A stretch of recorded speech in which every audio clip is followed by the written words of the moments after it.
કે pornography is the main instigator of the rapist. 7 એવા cases છે કે જેમાં ભાઈએ બહેન ઉપર બળાત્કાર કર્યો હોય પોર્નોગ્રાફી જોયા પછી.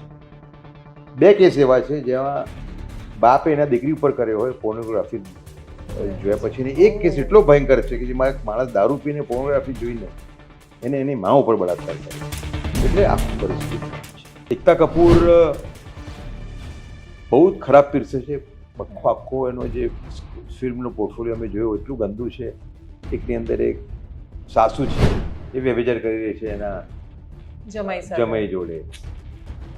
બહુ ખરાબ છે. અમે કોઈ એની સીમા જ નથી. અને હિન્દુ ધર્મનું પણ બહુ ભયંકર અપમાન કરે છે. ધારો કે એકમાં એક રૂકમણી કરીને એક બેન છે. ઓકે. રૂકમણી કરીને ગૃહિણી છે. એને આવા પરપુરુષ જોડે સંબંધ બાંધવાનો શોખ છે. તે પૈસા આપીને મેલ જેને કહેવાય પ્રોસ્ટિટ્યુટને બોલાવે છે. એનું નામ મોહન છે. રૂકમણી મોહન. એનું નામ રૂકમણી. અને જે મેલ પ્રોસ્ટિટ્યુટ આવે છે જેને પૈસા આપીને મંગાવે છે વ્યભિચાર માટે, એનું નામ મોહન.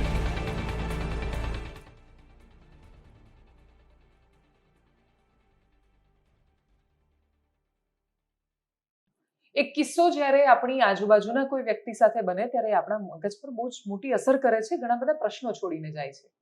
મારા ખૂબ નજીકની એક 5 વર્ષની છોકરી વસ્ત્રાપુરમાં ગાર્ડન પાસે ફરવા જાય અને એક ઘોડાવાળો એની સાથે જ્યારે અડપલા કરીને જાય ત્યારે મનમાં બહુ બધા પ્રશ્નો થાય કે ઘોડાવાળો છોકરો કે જેની પોતાની ઉંમર 14 વર્ષની હતી એ 5 વર્ષની છોકરીને જોઈને પણ એના મનમાં બીભત્સ વિચારો ક્યાંથી આવે છે? જવાબ આપણે મોબાઈલ ખોલીએ કે તરત મળી જાય છે. આ એવો પ્રશ્ન છે કે જે કેટલાય મહિના પહેલા કેટલાય સમયથી ઉઠાવી રહ્યા છે એક વ્યક્તિ, એક સંસ્થા, અને આખા દેશમાં એના વિશે ચર્ચા ચાલી રહી છે.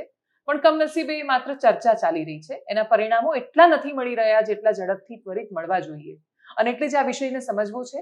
મારી સાથે ખૂબ વરિષ્ઠ પત્રકાર, એક્સ ઇન્ફોર્મેશન કમિશનર અને હવે ભારતની સંસ્કૃતિને બચાવવા માટે ફાઉન્ડેશન સાથે નીકળેલા એક નેમ લઈને નીકળેલા ઉદય માહુરકર છે. સર, આપનું ખૂબ સ્વાગત છે. નમસ્કાર. અને જ્યારે કશુંક બચાવવાની વાત આવે ત્યારે બહુ દુઃખ સાથે કહેવું પડે કે આપણી પાસે જે હતું એને આપણે ન ટકાવી શક્યા, એટલે હવે એને બચાવવા નીકળવું પડે છે. પણ આ જે સમસ્યા છે એ બહુ બ્લન્ટ મારે પહેલા એ જ પૂછવું છે કે પોર્ન કોન્ટેન્ટ જે સમસ્યા હતી એનાથી અઘરી સમસ્યા હવે એ છે કે એક માણસ ફિલ્મ જોઈ રહ્યો છે, એ ફિલ્મ જ જોઈ રહ્યો છે, પણ છતાં એની અંદર જે કોન્ટેન્ટ છે એ પોર્ન કરતાંય ખરાબ છે. એટલું બધું વધારે એને ઉકસાવે છે.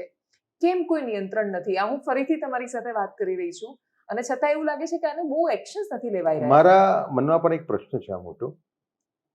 હું આ અભિયાન લગભગ પોણા 2 વર્ષથી ચલાવી રહ્યો છું. હું જ્યારે ઇન્ફોર્મેશન કમિશનર હતો તે વખતે જ આ અભિયાનની શરૂઆત મેં કરી હતી. મુદ્દો એવો હતો તે વખતે કે ફેસબુક ઉપર નાની ફિલ્મ, શોર્ટ ફિલ્મ્સ આવતી હતી. સસરાઓનો વ્યભિચાર, શિક્ષક વિદ્યાર્થીનો વ્યભિચાર, દિયર ભાભીનો વ્યભિચાર, જમાઈ સાસુનો વ્યભિચાર, આવી ફિલ્મો આવતી હતી. એટલે એનાથી ખૂબ મને આમ બીક લાગતી હતી કે શું થશે. એટલે એ મુદ્દાને લઈને મેં મારા એક મિત્ર છે એમને બોલાવ્યા. એ કીધું કે આપણે શું કરવું જોઈએ આપણે. ખરેખર તો હું 20 વર્ષથી આના ઉપર મારું એક લક્ષ્ય છે.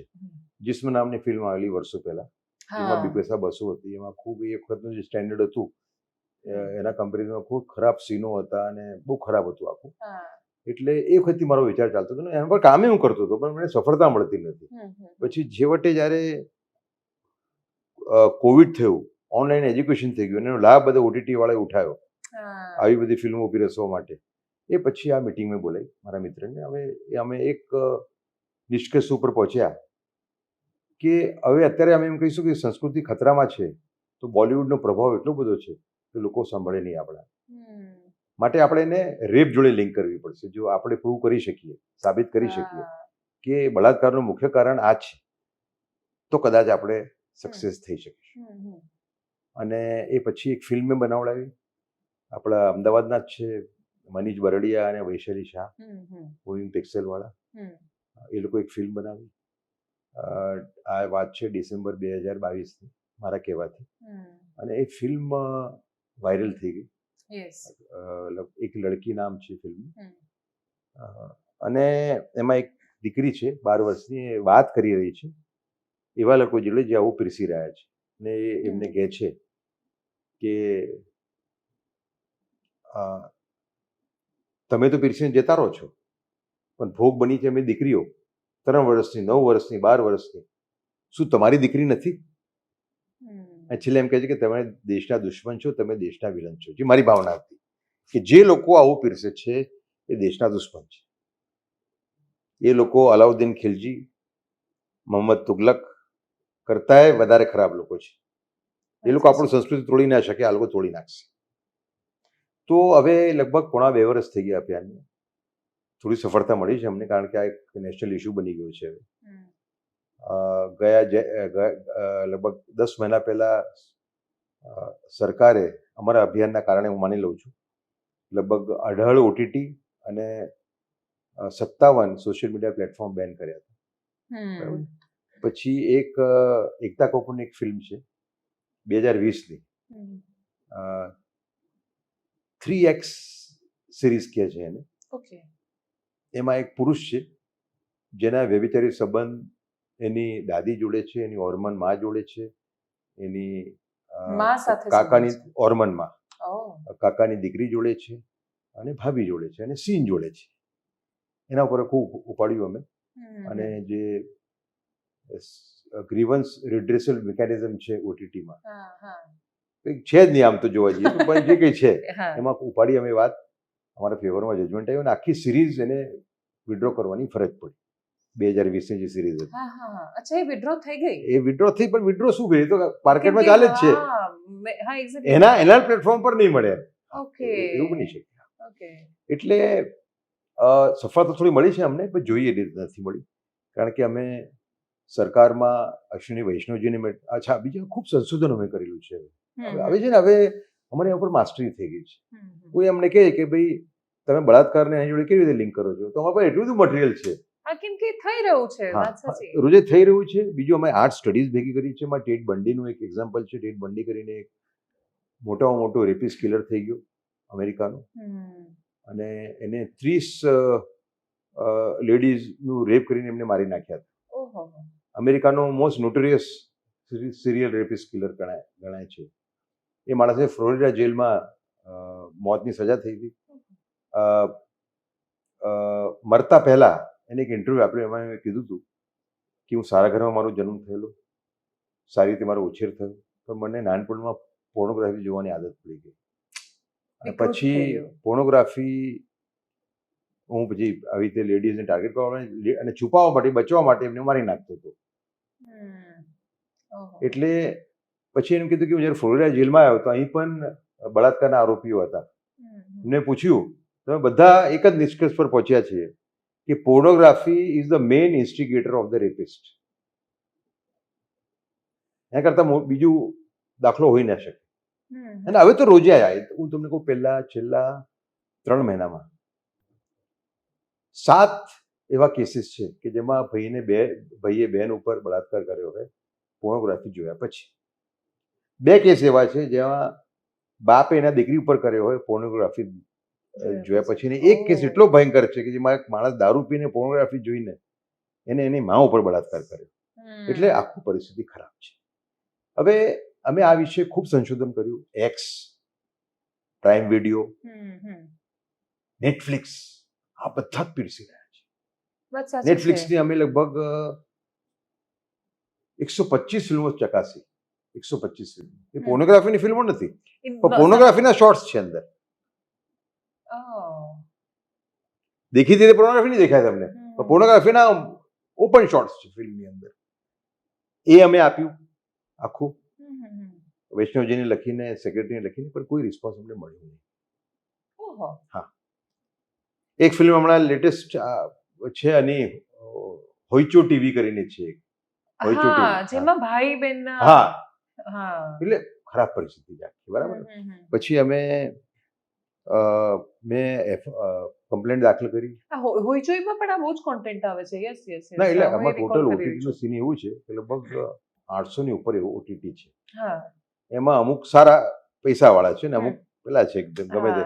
એ લોકો કોલ ગર્લને હાયર કરે છે. કોલ ગર્લને એનું શૂટિંગ ઉત્તર ભારતમાં એ લોકો કરે છે. મીરઠમાં જે સ્ટુડિયોઝ બનેલા છે ફ્લેટ્સમાં. એક ફોટોગ્રાફરને એ લોકો, વિડીયોગ્રાફરને દિવસના 10 થી 14 હજાર રૂપિયા આપે છે.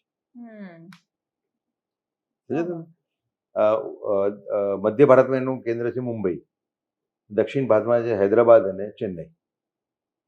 આ જગ્યા ફિલ્મનું પ્રોડક્શન થાય છે આવી ફિલ્મ. બરાબર. તો મતલબ સર આ બધી ઇન્ફોર્મેશન છે સામે કે ક્યાં થઈ રહ્યું છે, શું થઈ હા, રહ્યું છે, બિલકુલ, કેવી રીતે બિલકુલ. થઈ રહ્યું છે ને એટલે એનાથી આમાં શું કેવું થાય થયું છે? કે ધારો કે મિરટ છે, હમ. તો અમારા અભિયાનથી પ્રેરાઈને એક ભાઈએ સ્ટોરી કરી, એમાં આ નીકળ્યું કે મિરટમાં સ્ટુડિયોઝ છે બધા. અરે રે. હા. ત્યાંથી મને ખબર ના, વાત પડી. સાચી છે, ગુજરાતમાં પણ અમુક જગ્યાઓ એવી હા. છે કે જ્યાં આ એટલે પ્રકારનું આખી પરિસ્થિતિ ખરાબ છે. સરકારનો રિસ્પોન્સ હાફ હાર્ટેડ છે.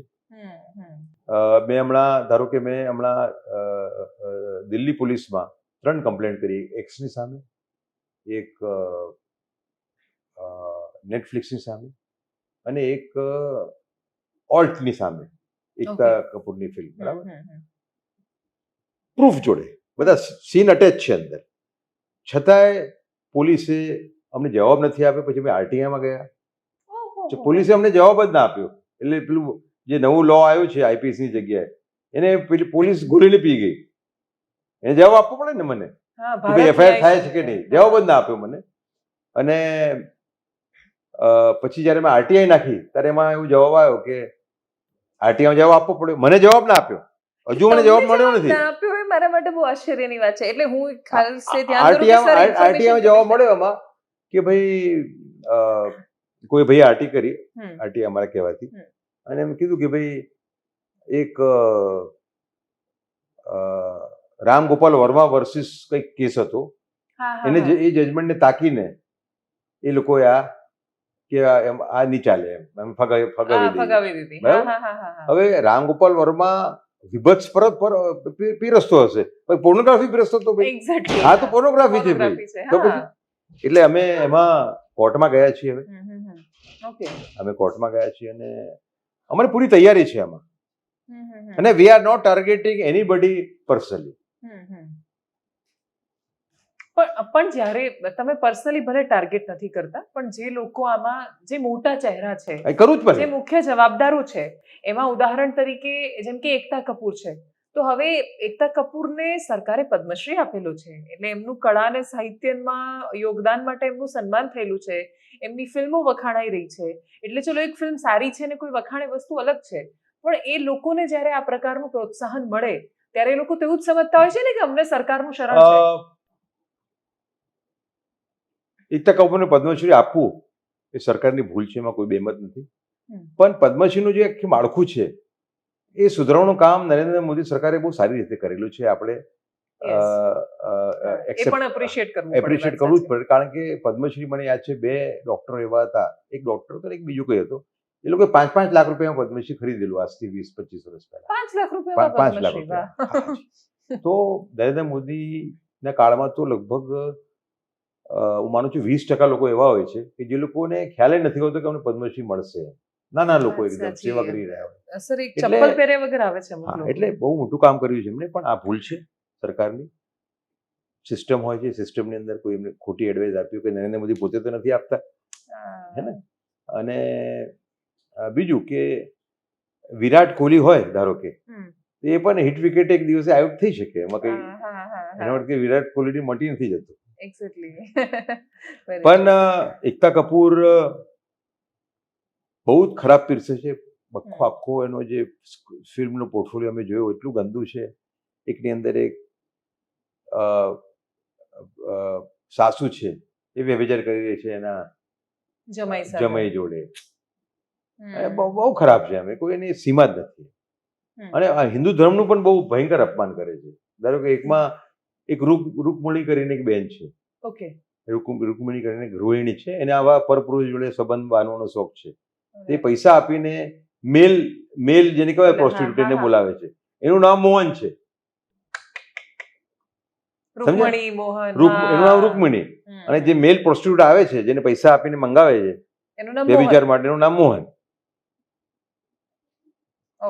એટલે એકતા કપૂર બધી હદ વટાવી દીધી છે. અને હું માનું છું કે એકતા કપૂરની વાત નથી, આવા લોકો જે લોકોનો સિમ્બોલ બની ગયા છે આવા કન્ટેન્ટનું, લોકોને સજા થવી જ જોઈએ. અને બીજું કે હવે પહેલા એમ કહેવાતું હતું કે આપણી લીટી લાંબી કરીએ આપણે સારું પીરસીએ ને એ લોકો એવું નથી, આમાં એવું નથી. આ 10-12 વર્ષના છોકરાના ફોન ઉપર આવી રહ્યું છે. યસ. કારણ કે છોકરો યુઝ કરી રહ્યો છે ફોન, પપ્પા પેરેન્ટ્સનો ફોન યુઝ કરે છે પણ ભણવા માટે. અને પછી ક્યારે વચ્ચે શું આવે છે, વચ્ચે એડમાં શું આવે છે, અને બીજું કે બીજા જે કે નવું જે કેટેગરી જે ઊભી છે હવે રેપમાં, જે પહેલા કોઈ દિવસ જોવા નથી મળતી, એ rape by minor on minor. Yes. એ તો રોજનું ચાલુ છે અત્યારે. વાત સાચી છે. 12 વર્ષનો છોકરો હોય, 8 વર્ષની છોકરી હોય, રોજ જ છે, ડેલી જ છે આખું નામ. સમજ્યા તમે? એટલે કોઈ બેમત નથી કે આ તમારે જ્યાંથી આ ગંદકી આવી રહી છે એ નળ તમારે બંધ કરવું પડે. હા, પછી એટલે હું આમાં તમને બીજું જાગૃતિનો સારું પણ પાણી મોટો રોલ આપીશું. છે. જાગૃતિનું કામ અમે કરીએ છીએ. હા. મારું જે સેવ કલ્ચર સેવ ભારત ફાઉન્ડેશન છે, ધારો કે ગુજરાત સરકાર જોડે મળીને એક બહુ મોટું કામ કરે છે. અમે ગુજરાત સાંસ્કૃતિક યોદ્ધા પુરસ્કાર યોદ્ધા આપીએ છીએ. પુરસ્કાર. હા. પછી હમણાં અમે ભૂપેન્દ્રભાઈ પટેલને ખૂબ એમનો આભારી છું કે સૌથી વધારે સંવેદના કોઈએ દેખાડી આ વિષય પ્રત્યે એમને દેખાડી છે. અમે સૂચન કર્યું કે ભાઈ આપણે એક યુવાઓનો મુદ્દો છે, આપણે કોલેજ લેવલની સ્પર્ધા કરીએ, વક્તૃત્વ સ્પર્ધા, જેમાં આ ટોપિક આપણે આવરી લઈએ. તો ગુજરાત સરકાર અને સેવ કલ્ચર સેવ ભારત ફાઉન્ડેશને મળીને એક ગુજરાત સાંસ્કૃતિક વક્તૃત્વ સ્પર્ધાનું આયોજન કર્યું. એમાં 600 કોલેજ અને 5,500 વિદ્યાર્થીઓએ ભાગ લીધો એમાં, અને ખૂબ સારી રીતે આયોજન થયું. હું એમનો ભૂપેન્દ્રભાઈ પટેલનો ખૂબ આભારી છું કે જે સંવેદના એમને દેખાડી છે એ કોઈએ નથી દેખાડી. એમણે એમ કીધું કે આ આપણે જાગૃતિ ફેલાવવાની અંદર તમારી જોડે જ છીએ. હવે અમે સંસ્કૃતિ યોદ્ધા પુરસ્કારનો કાર્યક્રમ સુરતમાં કરવાના છીએ. અરે વાહ. પછી વડોદરામાં કરીશું, રાજકોટમાં કરીશું, અને પછી એમનું કહેવું છે કે આપણે ડિસ્ટ્રિક્ટ લેવલે કરીશું. આપણે ઇનામ છે 1 લાખ રૂપિયા. સરકાર 1 લાખ રૂપિયા એક માણસને આપે છે. સિલેક્શન અમારે કરવાનું. ખૂબ મોટો એટલે 1 લાખ રૂપિયા આપે છે. એટલે જિલ્લા સ્તરે કરવાની વાત કરે એમને સૂચન કર્યું છે. તો એમાં આપણે એમને કીધું કે રકમ આપણે ઘટાડી દઈશું ઇનામની. જિલ્લા લેવલે આ આખું ફેલાવવું જોઈએ આમ. એટલે જાગૃતિનું કામ કરી રહ્યા છે, પણ જાગૃતિનું એક સીમા છે. કારણ કે આ આવે છે ને, હું તમને કહું કે અમને એક રાજપરિવારના વ્યક્તિ મને મળવા આવ્યા હતા, મહારાજ સાહેબ અને મહારાણી સાહેબ. તો મેં એમને આ વાત કરી કે ભાઈ હું આ અભિયાન ચલાવું છું. ત્યારે એમને બહુ સારી એમને એક દાખલો આપ્યો મને કે એમના ગામમાં એક સ્કૂલ ચલાવે છે મહારાણી સાહેબ. એમના એક બહેનપણીની દીકરી ત્યાં ભણે છે. એમનું બહેનપણીનો ફોન આવ્યો કે એક દીકરીની ઉંમર છે 11-12 વર્ષ, કે મારી દીકરીને મેં જુદો રૂમ આપ્યો છે ભણવા માટે, પણ એ જ્યારે સવારે બહાર નીકળે છે 8:30-9 વાગે ત્યારે બિલકુલ થાકેલી હાલતમાં હોય છે. એટલે મને બીક છે કે બીમારી તો નથી, કારણ કે એને હું પૂછું છું ત્યારે રોજ એમ કહે છે કે હું તો સારી છું. એટલે એમને થોડો ખ્યાલ આવી ગયો. માં સીધી હતી બિચારી કે કામ કરો, તમે દિવસમાં જઈને એ રૂમની અંદર જે બારણું હોય, પેલી બારી હોય, બારીનો એક પડદાનો એક પેલો ખાંચો ખુલ્લો રાખજો અને રાત્રે જુઓ શું કરે છે. 11:30 થી એમને જોવાનું શરૂ કર્યું. તો એ દર 15 મિનિટ મેં એમના રૂમમાં જતા ને પાછા આવતા હતા જોવા માટે. 2 વાગે એ લાઇટ બંધ થઈ. એક લાઇટ એને બંધ કરી નાખેલી દીકરીએ, માથા ઉપર ચાદર નાખેલી, અને એ ફોન ઉપર કઈ જોતી હતી. એટલે ફોનની લાઇટ એમને દેખાતી હતી માને. 2 વાગે બંધ થઈ ગઈ, 11:30-12 વાગે શરૂ થઈ.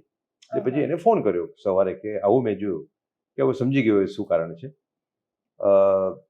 તમે એમ કરો, રાત્રે તમે એને બારણું નોક કરશો અને એને કહેશો શું જોઉં છું, બતાવે તું મને, તો તમને નહીં બતાવે. એના કરતાં નાની ઉંમરની દીકરી છે ને કહો કે બેટા તું નાની છું, ભૂલ થાય લોકોથી, તું શું જોઉં છું મને બતાવે. 5 મિનિટને માએ માથાકૂટ કરી. 5 મિનિટ પછી એમ કીધું કે હું આ જ જોઉં છું, માટે હું સવારે થાકી જઉં છું. હવે રાજસ્થાનનો કિસ્સો છે જ્યાં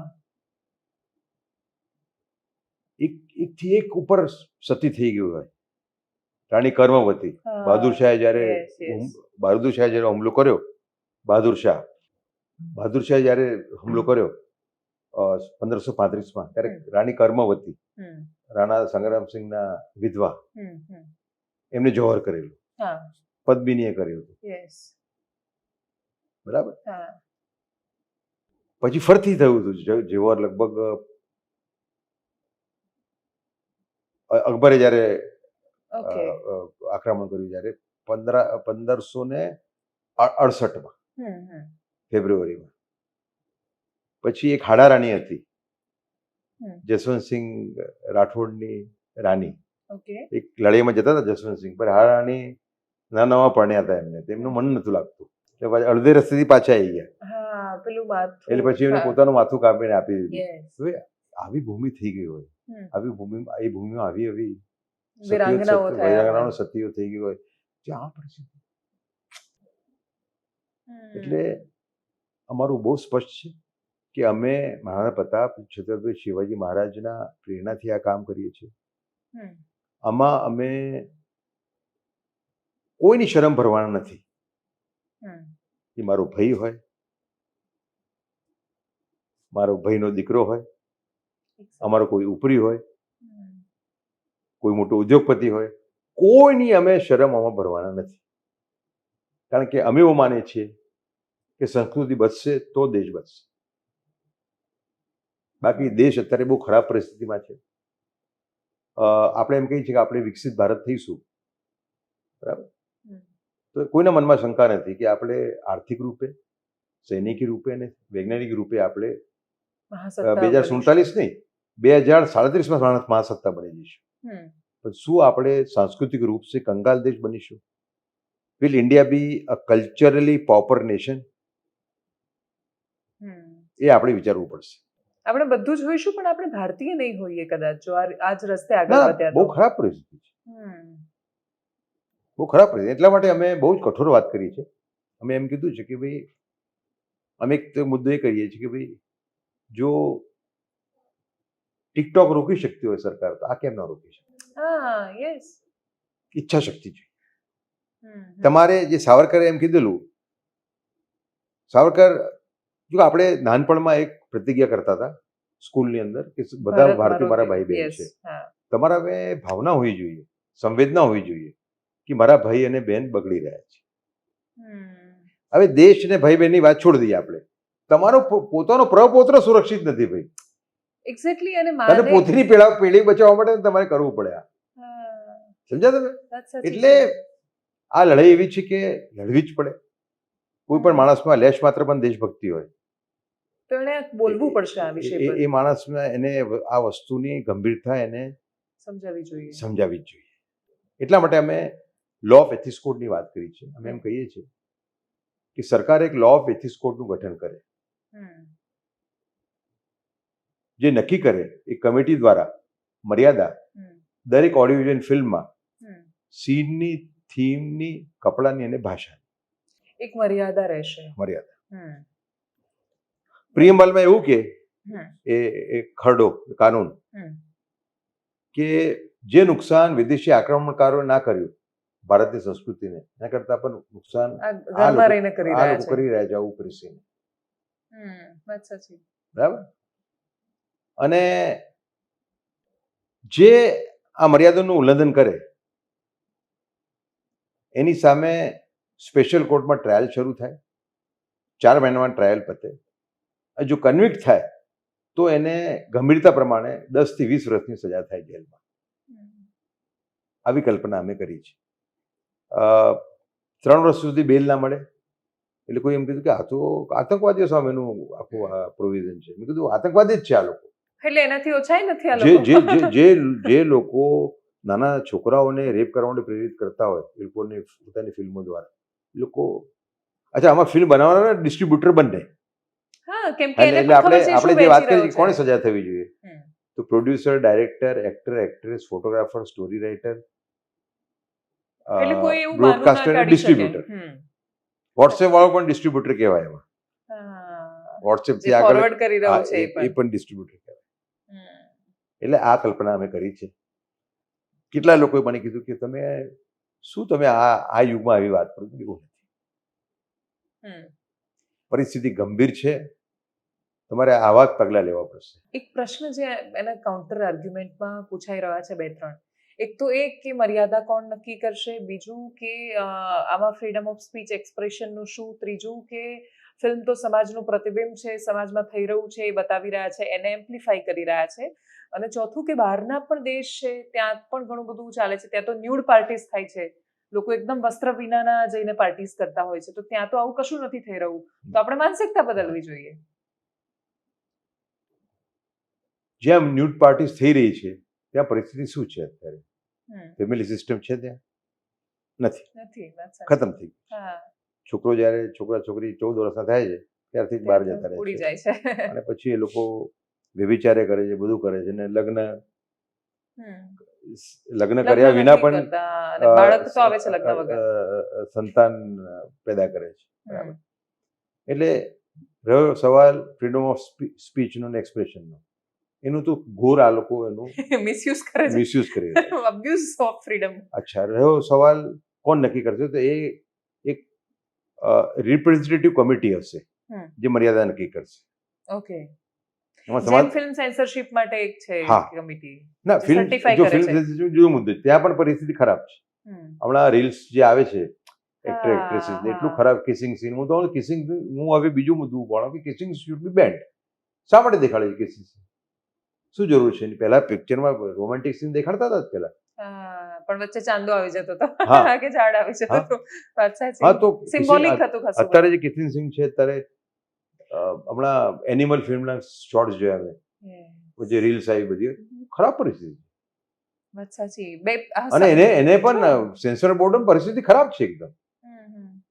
એટલે લોકો છે ને એડલ્ટ સર્ટિફિકેટ આપી દે છે. ના, એડલ્ટ જો કઈ હોતું જ નથી ભાઈ.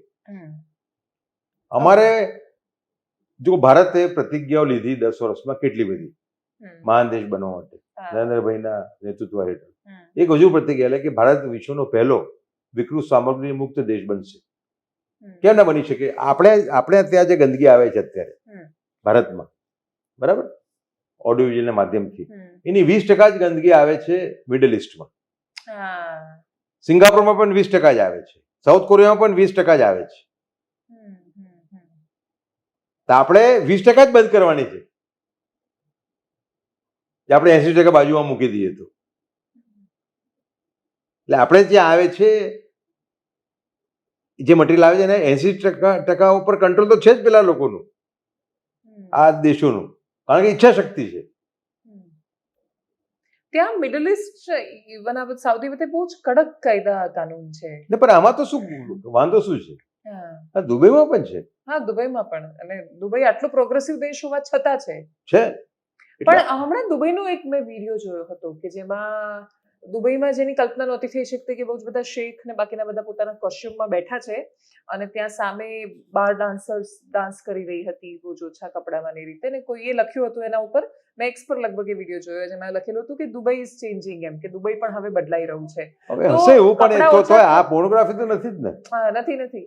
એટલે એવું નહીં, આ મારું સમજવું એ છે કે પ્રોગ્રેસિવ કન્ટ્રીની નિશાની શું, કે તમારા જેટલા વસ્ત્ર ઓછા થતા જાય એટલા તમે પ્રોગ્રેસિવ છો. હા, એવું થયું ના તો. હા, પ્રોગ્રેસિવ કન્ટ્રીની નિશાની એ છે કે ભ્રૂણ હત્યા બંધ થાય, એ પ્રોગ્રેસિવ કન્ટ્રીની નિશાની છે. સેક્સ રેશિયો સુધરે, એ પ્રોગ્રેસિવ કન્ટ્રીની નિશાની. પછી મારો દેશનો એક પણ વ્યક્તિ, ગરીબ વ્યક્તિ રોડ ઉપર ના ઊંઘે રાત્રે, એવી એક પરિકલ્પના કરો. સમજ્યા તમે? કે મારા દેશની અંદર એક પણ વ્યક્તિ એવો ના હોય જોઈએ જે રાત્રે એને બહાર ઊંઘવું પડે. પણ આપણે શું એ દિશા તરફ નથી ભાગી રહ્યા કે આપણે પણ લિવિંગ હવે બહુ નોર્મલ થઈ ગયું છે? ઇવન મારા એક પડોશી છે, સ્કૂલમાં જાય છે, પહેલા બીજા ધોરણના છોકરાઓ એકબીજાની સાથે એટલી અભદ્રતાથી ઈશારા કરે છે, એવા વર્તન કરે છે, એટલે હમણાં એક પહેલા ધોરણના બાળકના મમ્મી પપ્પાને સ્કૂલમાં બોલાવવા પડ્યા કેમ કે એ પોતાની બાજુની જે છોકરી બેઠી હતી એની સાથે અબ્યુઝ કરી રહ્યો હતો. પહેલા ધોરણનો છોકરો છે, એને પૂછ્યું તો જોયું છે. હા, એક્ઝેક્ટલી, ફોન પર જોયું છે ને. તો આમાં સરકાર ક્યારે કરશે શું એ મને નથી ખબર, નાગરિક શું કરી શકે? ના, એટલે આમાં કેવું છે કે તમારે સમજો, અમે મૂળ ઉપર ગયા છીએ આખું, તમારે પેલું રોકવું જ પડશે. ત્યાં એ રોકવું જ પડે. હમણાં હરિયાણા સરકારે છોકરાઓને ભણાવવા માટે ટેબ્લેટ્સ આપી,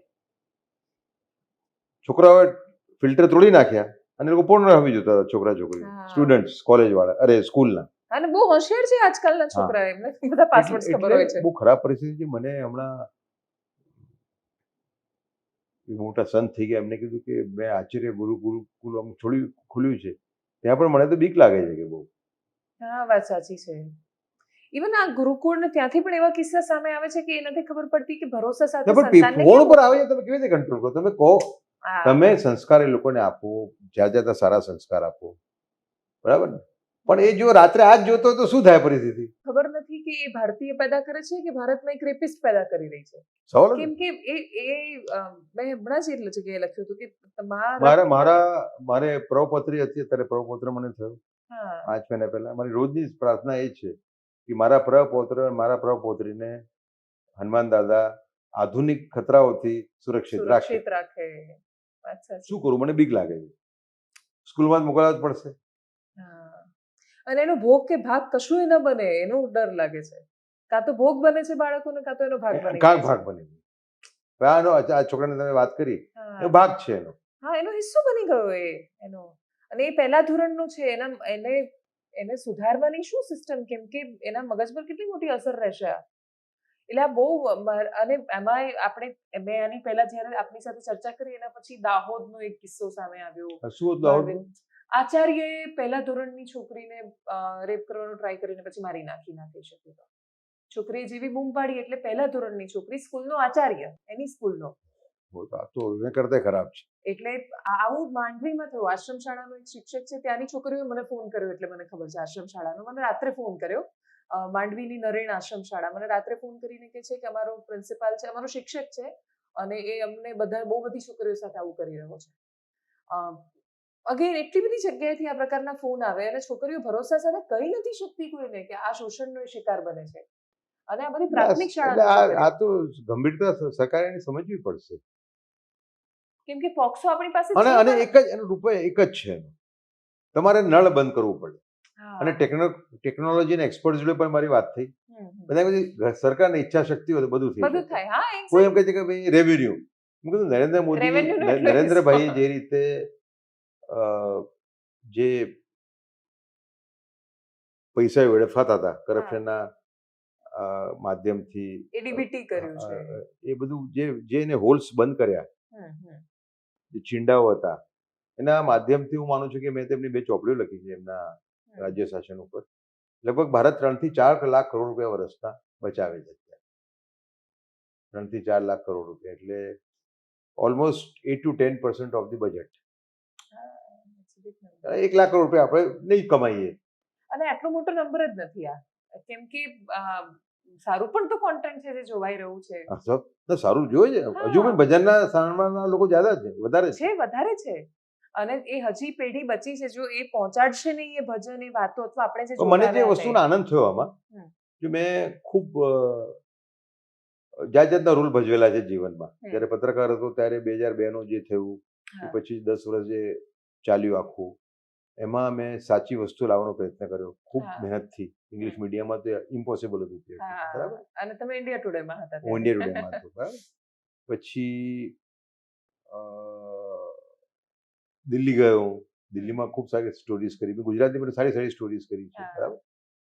ગુજરાતના મેં 18,000 ગામડામાંથી 2,000 ગામડામાં મેં પગ મૂકેલો છે. એટલું બધું મને બહોળો અનુભવ છે ગુજરાત. પણ આ અત્યારે જે મારો જે પીરિયડ ચાલે, સારામાં સારો પીરિયડ મને લાગે છે. કમિશનર રહ્યો, કમિશનરમાં રેકોર્ડ કર્યો મેં લગભગ 14,400 અપીલ ડિસ્પોઝ કરી 3 વર્ષમાં. Highest in the history of the central information commission, RTA commission છે એના સેન્ટ્રલ લેવલનું. એમાં 3 વર્ષમાં કોઈએ ઇવન 12,000 પણ ડિસ્પોઝ નથી કરી. આપણે 14,400 કરી, બરાબર. એટલે સારું આપણે કામ કર્યું. પણ આ મારો ફેસ સારામાં સારો છે એટલા માટે કે મને એમ થાય છે કે દેશનું મોટું કામ હું કરી રહ્યો છું. અને મને જે મારા જોડે લોકો જે મળ્યા છે મને, ધારો કે સંજીવ નેવર હોય, જેમ્સ ઓફ બોલિવૂડવાળા ડેટા સાયન્ટિસ્ટ પોતે, IIMના ગ્રેજ્યુએટ કલકત્તાના, IIT ગૌહતીથી ભણેલા લીડિંગ ડેટા સાયન્ટિસ્ટ. એ માણસ સવારે 3:30 વાગે ઉઠીને સવારે 5 વાગે વેદના ક્લાસીસ લે છે ઓનલાઈન. આહા. સંસ્કૃત ઇઝી સંસ્કૃત એના પણ ક્લાસીસ લે છે, સિમ્પલ સંસ્કૃતના. એમાં એક અભય શાહ છે અમારા અહીં. હા, અભયભાઈ બહુ સરસ કામ કરી અભય રહ્યા શાહ. છે. પછી એવા કેટલાય લોકો છે. અમારા રમેશ શિંદે છે, હિન્દુ જનજાગૃતિ સમિતિ વાળા. ઓકે. અમારી એક યોગિતા ભયાણા છે અમારી જોડે. પોલિટિકલી અમે એટલા બધા આઈડિયોલોજીકલી બહુ એ નથી થતા, પણ એનું કામ, એનું એન્ટી રેપમાં સારામાં સારું કામ છે. ને એક પ્રતિભાબેન મળી છે અમને, પ્રતિભા દેસાઈ કરીને સુરતમાં. એટલે બેન એને તો વકીલ છે પોતે, લગભગ 100 બળાત્કારીઓને સજા અપાઈ છે અત્યાર સુધી. એમાં બેને લાઈફ ટાઈમ અપાઈ છે. અને નાની નાની છોકરી પર બળાત્કાર થયો એમને રિહેબિલિટ કરવાનું કામ કરે છે. એ બહુ જ એટલે મહત્વનું છે. જે આવા લોકો જે મળ્યા છે અત્યારે મને, ધારો કે બોલિવૂડને એવી આદત છે કે હું ખરીદી લઉં. મારા ગ્રુપમાંથી એક પણ એવો માણસ નથી જેને ખરીદી શકે. કોઈ પણ ખરીદી ન શકે. એટલે મારા માટે મોટે મોટી મૂડી છે આ, કે એવા લોકો મળ્યા છેવટે જે બિલકુલ મારી વિચારસરણી જોડે બિલકુલ સુસંગત છે. કારણ કે હું માનું છું વીર સાવરકરના રાષ્ટ્રપ્રથમમાં. 1937માં જ્યારે વીર સાવરકર ઉપરથી બધા જ બંધનો ઉઠાવી લેવામાં આવ્યા બ્રિટિશ સરકાર દ્વારા, અને એમને પરમિશન આપવામાં આવી કે તમે પોલિટિક્સમાં ભાગ લઈ શકો. તે વખતે નેતાજી બોઝે એમને તેડું મોકલ્યું કે તમે કોંગ્રેસમાં આવો, કોંગ્રેસને બળ મળશે. ત્યારે એને શું જવાબ આપ્યો? એમણે કીધું કોંગ્રેસ હિન્દુ હકોનું હનન કરીને મુસ્લિમ તુષ્ટિકરણ કરી રહી છે. એની પથ ઉપર એટલી આગળ વધી ગઈ છે એનું પાછળ આવવાનું ઇમ્પોસિબલ છે, અશક્ય છે.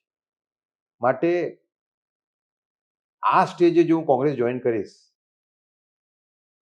તો પાપનો ભાગીદાર બનીશ. એટલે એમને હિન્દુ મહાસભા નામની નાની પાર્ટી એમને જોઈન કરી. એકદમ નાની પાર્ટી. હિન્દુ મહાસભાના બધા સિદ્ધાંતો જોડે સુસંગત ન થાય. હિન્દુ મહાસભા એકમાત્ર પાર્ટી હતી તે વખતે કે જે મુસ્લિમ તુષ્ટિકરણ નથી કરી રહી, હિન્દુ હકોનું હનન નથી કરી રહી. બરાબર. એટલે એના અધ્યક્ષ બન્યા. અને આ વાતને લઈને એમના જે પહેલા બાયોગ્રાફર છે સાવરકરના, ધનંજય કીર, મેં પણ જે ચોપડી લખી એમાં અમુક મોટેલ તો મારે ધનંજય કીરનું જ યુઝ કરવું પડ્યું. ધનંજય કીરે લખ્યું છે કે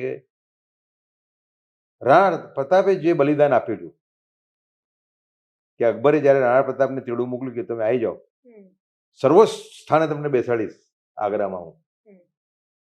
બધા જ એક વખતે બધા જ રાજપૂત રાજાઓ, એમના સગાઓ, એમનો પોતાનો ભાઈ, એ બધા અકબરને સરેન્ડર થઈ ગયા. ત્યારે રાણા પ્રતાપે એક સિંગલ હેન્ડેડ લડાઈ લડી આખી. કારણ કે રાષ્ટ્ર પ્રથમની ભાવના હતી એમના. એટલે એ ભાવનાથી હું પોતે એક રીતે પોતાને મારી પ્રેરણા લઉં છું એનાથી.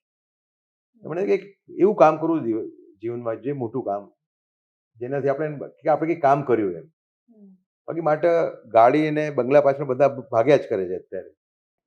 તમે આ ઉલ્લેખ કર્યો છે એટલે મારો હજુ એક પ્રશ્ન, છેલ્લો પ્રશ્ન વીર સાવરકરને લઈને છે કે કેટલાક લોકો એમને વીર સાવરકર કહે છે, કેટલાક લોકો એમને ઘણા બધી વાત માટે ક્રિટિસાઇઝ કરે છે. એટલે જેમ કે જે ગાંધી હત્યાનો કેસ હતો એની અંદર એમની ભાગીદારીથી માંડીને આખી વાત ગોડસે પર આવી ગઈ, નથુરામ ગોડસે પર, અને વીર સાવરકર એમાંથી બહાર નીકળી ગયા. એ રીતે પણ એમને ક્રિટિસાઇઝ કરવામાં આવે છે. તમે શું માનો છો? અને શું ઐતિહાસિક બધા જ આક્ષેપો ખોટા છે. કમનસીબી એવી રહી એમની કે એમના જ સપોર્ટર્સ એમને ડિફેન્ડ ના કરી શક્યા, તથ્યો હોવા છતાં. કારણ કે ગાંધીજી એટલા બધા પ્રભાવમાં હતા, એમને લાગતું હતું કે એમને ડિફેન્ડ કરવા જઈશું તો અમે ગાંધી વિરોધી ગણીશું. એવું નથી. જેમ ખોટા આક્ષેપ થતા તમારે જે તમારો હીરો હોય, તમારા આદર્શ પુરુષ હોય, તમારે એને ડિફેન્ડ કરવો જ જોઈએ. બરાબર. તથ્યના આધારે. એમની ભૂલ ના સ્વીકારો, એની ભૂલ તમે સ્વીકારી લો એની, પણ તમે એની ભૂલ ના હોય કે તમે એને એવું પ્રોપોગન્ડા થવા દો. એટલે ગાંધી હત્યાની વાત કરીએ તો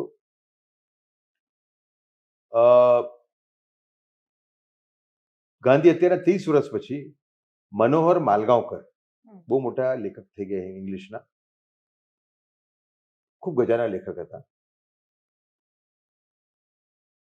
એમની ચોપડી લખી the main who killed Gandhi, Godse ઉપર, ગોડસે અને આપ્ટે ઉપર.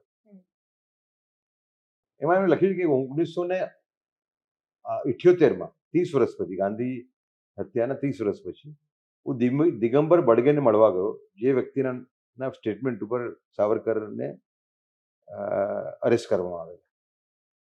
દિગંબર વડે એમ કીધું કે એ આખું સ્ટેટમેન્ટ મેં સરકારના પ્રભાવમાં એને આપેલું. કે 30 વર્ષ પછી જે માણસના સ્ટેટમેન્ટના આધારે તમે એને અરેસ્ટ કર્યો સાવરકરને, એ જો એવું કહેતો હોય તો પતી ગયા. અને અંદરની વાત એવી છે, સરકારનો પ્રભાવ એટલે સરદાર પટેલ સહિતનો પ્રભાવ થયો, કેમ કે એ વખતે ગૃહમંત્રી હતા. અને ના એટલે સરદાર પટેલે દબાવમાં આવી ગયા ને પાછળથી. સરદાર પટેલે પણ બહુ ના, એમની જે અરેસ્ટ થઈ છે એ તો નેહરુજીના કહેવાથી થઈ છે.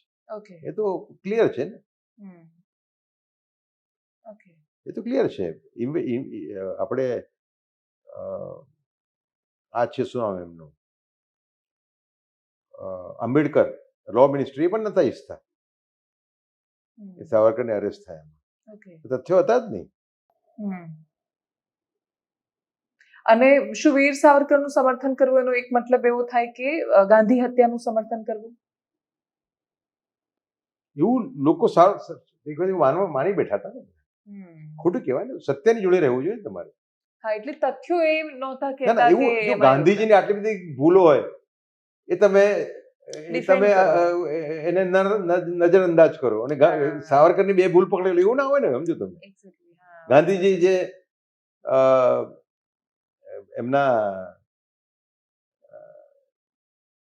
બ્રહ્મચર્યના જે એક્સપેરિમેન્ટ કરેલા કેટલા ગંદા હતા, એને તો વર્ણન ના કરી શકો તમે. કોઈને છોકરાને બતાવવા જાવ તો એ માણસને ધૃણા થઈ જાય. ગાંધીજી પછી પાર્ટીશનનું જે છે, મુસ્લિમ તુષ્ટિકરણ મેઇન કારણ છે. પાર્ટીશનનું 2 કારણ છે એના, મુસ્લિમ તુષ્ટિકરણ અને સંપૂર્ણ અહિંસા. સંપૂર્ણ અહિંસા એમની જે પરિભાષા છે ગાંધીજીની, એ તો કોઈ એવી નથી આપી અત્યાર સુધી. કોણે આપી છે? કોઈ તમને મારે તમે એને પ્રતિકાર ના કરો પોતાનો, એવું તો કોઈ કીધું છે? બુદ્ધે નથી કીધું, જૈન મહાવીરે નથી કીધું. ગાંધીજી પૃથ્વીના પહેલા વ્યક્તિ જો એમ કે છે કે તમે તમને મારે તમે માર ખાતા જાઓ. નહીં, પણ આઈ થિંક મને એવું લાગે છે કે જે મહાદેવભાઈ દેસાઈની ડાયરી છે એમાં પણ એમણે એવું કહ્યું છે કે ગાંધી બાપુ એવું કહેલું છે કે તમે કાયર, તમારે ચૂઝ કરવાનું હોય કે હિંસા કે કાયરતા, એમાંથી શું પસંદ કરશો? તો હું હિંસાને પસંદ કરીશ. એવું ગાંધીજીનું સ્ટેટમેન્ટ છે. મહાદેવભાઈ દેસાઈએ પણ લખેલું છે. પછી ઇવન આશ્રમમાં પણ ગન રાખવાની વાત આવી હતી ત્યારે એમણે કહ્યું હતું કે રાખવું જોઈએ. એમાં છે મૂકે પણ એ ગાંધીજીની પ્રેઝન્ટ એ રીતે કરાયા છે. એ વાત સાચી છે કે ભાઈ ગાંધી બાપુએ કહ્યું એટલે પથ્થર નહીં લગે. દરેક વ્યક્તિ કેટલીક વખત 2 સુરોમાં પણ વાત કરતો હોય છે. હા, વાત સાચી છે કે આ ઘટના માટે આવું કહ્યું, આના માટે આવું કહ્યું. હા, એટલે 2 સુરો પર વાત કરે, તમારે અંદર ઉતરવું પડે એમાં.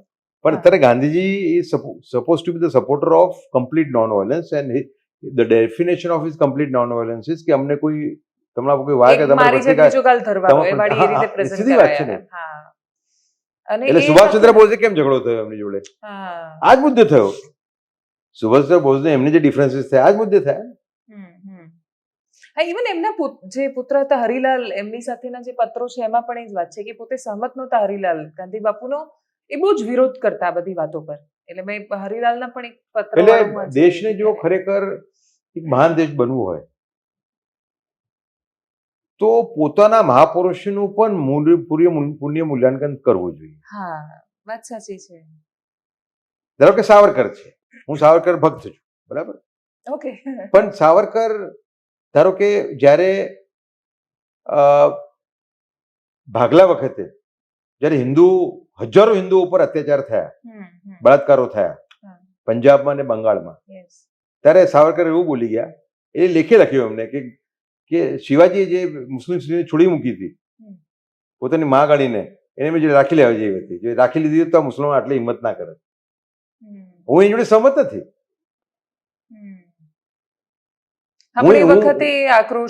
એકદમ આક્રોશમાં હતા. હું એની સહમત નથી.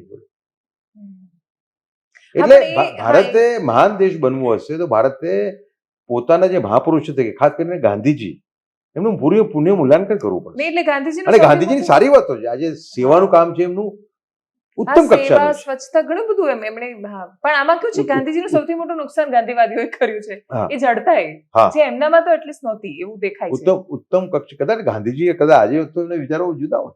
હા, માણસ બદલાય ને સમયની સાથે, ડેફિનેટલી. એટલે જે મહાપુરુષો થઈ ગયા એમનું મૂલ્યાંકન થવું જોઈએ. આજે ધારો કે આજે નહેરુ પર જે આખી જે ગાળા ચાલે છે, હા.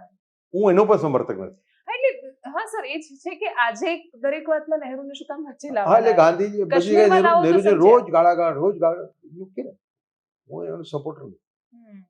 નહેરુજી તમારે જ્યાં સુધી ઇન્સ્ટિટ્યુશન બિલ્ડિંગનું કામ છે, હા. સંસ્થાઓ ઊભું કરવાનું, એ મોટામાં મોટું કામ જવાહરલાલ નહેરુએ કર્યું. હા. અને યોગ્ય માણસો શોધ્યા એને. હમ. ધારો કે IIM અમદાવાદ તો જોન મથાએ શોધ્યા એને. Yes. બધા યોગ્ય માણસો એને સિલેક્ટ કર્યા. હમ, હમ. એટલે થોડું મુસ્લિમ દૃષ્ટિકોણ વાળો એક પાસો હતો એમનો. હા. એમાંય બધા નવી વસ્તુ નીકળે છે. હું તમને કહું હમણાં બહુ મને આમ દરેક આ પૂરી મૂલ્યાંકન બહુ હા. અગત્યનું છે એકદમ. ધારો કે અલીગઢ મુસ્લિમ યુનિવર્સિટી છે, એનો મુખ્ય રોલ હતો પાકિસ્તાન બનવા દેવામાં. એટલે આખું મુવમેન્ટ જે છે જિન્ના, એ ત્યાંથી ચલાવતા હતા. વાત સાચી. એમાં એક કોંગ્રેસ વાળો જેને વિરોધ કરેલો એને એ લોકો કાઢી મૂકેલો હા. ત્યાંથી. હા. બીજા બધા જ જિન્ના જોડે હતા. એટલે જ્યારે આઝાદી પછી એ લોકો જ્યારે પહેલી વખત 57 કે એમાં ગયા નહેરુ ત્યાં AMU-માં, ત્યારે એ લોકોએ માઇનોરિટી સ્ટેટસની માંગ કરી. ઓકે. ત્યારે નહેરુ એવું બોલ્યા,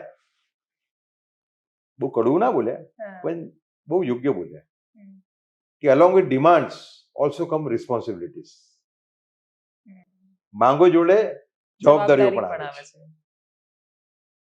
પછી હમણાં એક મારી પાસે એક આવ્યું છે, એક દેવબંધી એક મૌલાના છે, ઓકે. મૌલવી, એમની તકરીર છે આખી ઓકે. આખી ઓડિયો છે મારી પાસે. હમ, હમ, હમ. તો એમાં એવું કહે કે તબલીગ જમાતને 2 વખત એવું થયું કે એમની ઈચ્છા હતી કે બેન કરી નાખું તબલીગ જમાત ઓહો. નહેરુએ, પણ અબુલ કલામ આઝાદે એમને કન્વિન્સ કર્યા. અને પેલું મૌલવી એમ કે છે એ કેસેટની અંદર, એ પેલી તકરીરમાં જે ઓડિયો મારી પાસે છે, હમ, હમ. એમાં એમ કે છે कि हमें शुक्रगुजार होना चाहिए मौलाना आजाद का, वरना जवाहरलाल नेहरू बैन कर डालते तबलीग जमात को. બરાબર? એટલે એ મોટું એમનું નામ ખરાબ થયું કાશ્મીરમાં. અરે કાશ્મીર ક્યાં? કાશ્મીરમાં અને ચાઇનામાં. હા, એ અક્ષય ચીન પણ એમાં દિનકર જ પણ એમણે એક માનતા હતી એમનામાં. તમે જુઓ કે 1900 નહેરુ એટલે RSSના મોટા વિરોધી. બરાબર? 1962માં જ્યારે યુદ્ધ થયું આપણું, એમાં ખરાબ રીતે આપણે હારી ગયા. એક વખતે RSS ખૂબ સારું રોલ ભજવેલું, તમને ખ્યાલ હોય તો. નેફા બોર્ડર ઉપર બધાને જમવાનું આપતા હતા, બધાને મદદ કરતા હતા. તો 1963 જે પરેડ થઈ, રિપબ્લિક ડેની પરેડ, આપણી ગણતંત્ર દિવસની, એમાં એમને ઇન્વિટેશન આપ્યું હતું RSSને. RSSના એક આખા પેલા એને લગભગ કેટલા 200 કે 2000 લોકોએ ભાગ લીધો પરેડમાં. આ જે આર્મીની પરેડ હોય છે એમાં RSSની પણ પરેડ, RSS પણ હતું એમાં. 1963 નહેરુએ બોલાયા હતા એમને. એટલે એમને અંદરથી ઓબ્જેક્ટિવિટી હતી. કેટલી બધી ઓબ્જેક્ટિવિટી, કેટલી બધી. કોઈનો બીજો જોટો નથી એનો. એમને એમ થયું કે આ લોકો સાચું બોલતા હતા અને હું ખોટો હતો.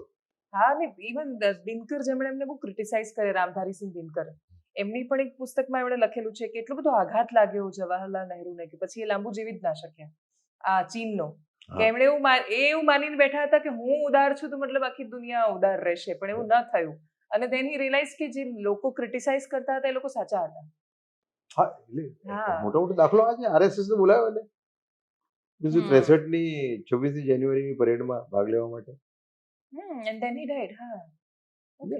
એટલે મહાપુરુષોનું મૂલ્યાંકન થવું જોઈએ, પૂર્ણ મૂલ્યાંકન થવું જોઈએ, હું માનું છું. હા, અને એમની હવે છે ને નહેરુને ગાળ આપીને એટલે આખું પેલું ફેશન જ થઈ ગઈ છે કે તમારે દેશભક્ત બનવું હોય અત્યારે. એટલે કશું જ 100% ખરાબ કે 100% સારું નથી હોતું. એને તમારે ઓબ્જેક્ટિવિટી સાથે જોવું પડે. તમે જો, અમે પણ નહેરુજીની ખૂબ ટીકા કરી છે મારી ચોપડીમાં, સાવરકર વાળી ચોપડીમાં, રાષ્ટ્રીય સુરક્ષાના મુદ્દે.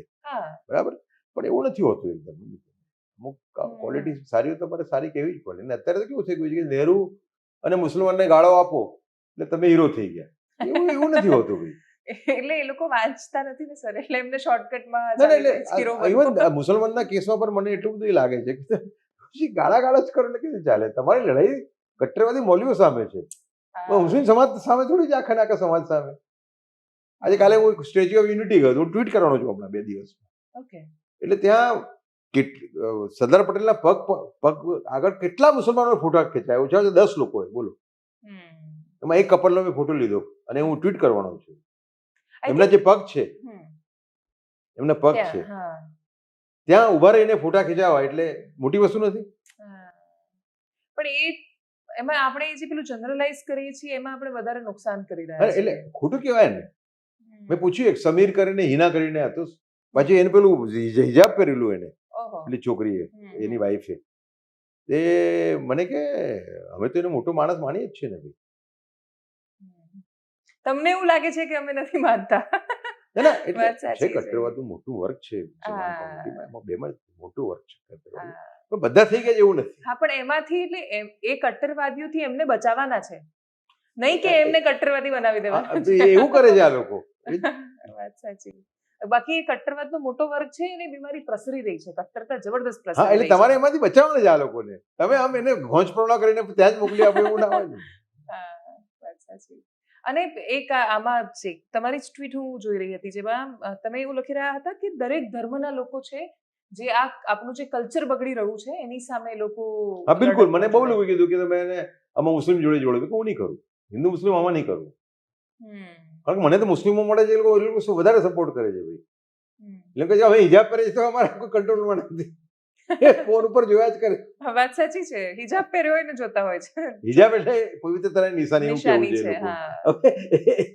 એક દીકરી જો આ જોતી હોય તો હા એમની મોટી સમસ્યા છે. મને તો માનનીય મોહનજી ભાગવતે પણ કીધું કે મુસલમાન સમાજ તમારે જોડે લેવું જોઈએ અમારે. કારણ કે એ લોકો તો આપણા કરતા વધારે પ્રતાડિત છે. વાત સાચી. Thank you so much sir for joining અસ. અને મને એવું લાગે છે કે આમાં આમ દેશનો નાગરિક વિશેષ કોઈ યોગદાન કે સહયોગ નહીં કરી શકે પણ કદાચ પોતાના પરિવારથી એક ખિસકોલી જેટલું પણ આ મહાયજ્ઞમાં યોગદાન આપી શકે તો એ એક મદદ રહેશે. અને મને અમારા દર્શકો પર એવી અપેક્ષા છે કે એ લોકો પણ આ વાતની ગંભીરતાને સમજશે. Thank you so much sir. Thank you.